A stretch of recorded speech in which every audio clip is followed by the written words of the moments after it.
It was extremely hard. Strickland tells people of the dark time in his life while appearing in the digital series. ACM Lifting Lives presents the check-in. Larry Strickland vividly remembers the months preceding Naomi Judd's death on April 30th. It was a very chaotic, hectic time. Strickland, 76, tells people from the Tennessee house he formerly shared with his wife.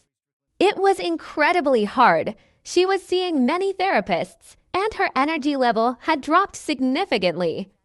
She was getting really weak. Shortly before the Judds' final tour, the country singer committed suicide after a long struggle with anxiety and severe depression.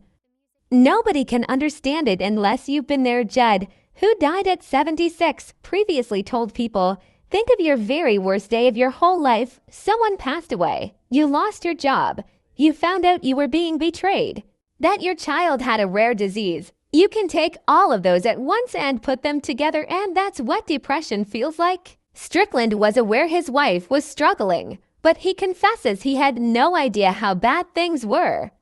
"I just feel like I might have overdone it," the former backup vocalist for Elvis Presley says.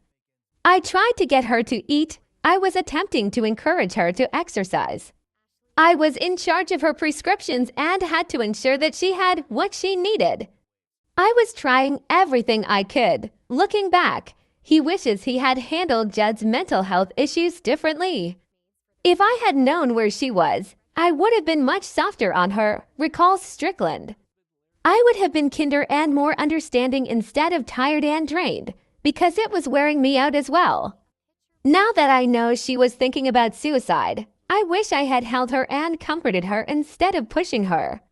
I'm not sure if that would have helped, but it surely wouldn't have hurt." Judd's loving husband of 33 years never left her alone for long, always ensuring that someone was with the singer and that she was well cared for, even if it meant sacrificing his own health. "For the past 13 years or more, I was with her 24/7, Strickland adds.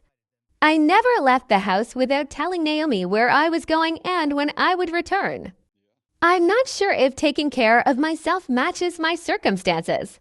When you have a friend with a mental condition, you walk the journey with them. Strickland has relied on the country queen's two daughters, Ashley, 54, and Winona, 58, for assistance since his wife died.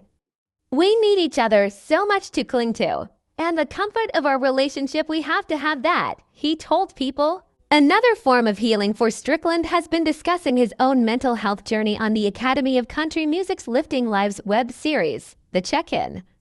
The site contains chats with prominent country music musicians discussing their own psychological and emotional issues in recent years, as well as how they've learned to overcome them. "I was used to staying in the background," he continues. "But after going through what our family's gone through, the tragedy, the trauma, it changes you." By speaking up, he intends to make people, particularly guys, feel more at ease discussing mental illness. When you lose someone to suicide, you don't have an opportunity to say goodbye. "After losing Naomi, it was pain like I'd never felt before," says Strickland, who is collaborating with the National Association of Mental Illness to raise funds and reduce stigma surrounding mental illness. "I was obsessed by what happened, and I want to do anything I can to aid people who are hurting or suffering. I'm prepared to do anything I can to assist others avoid what our family has gone through."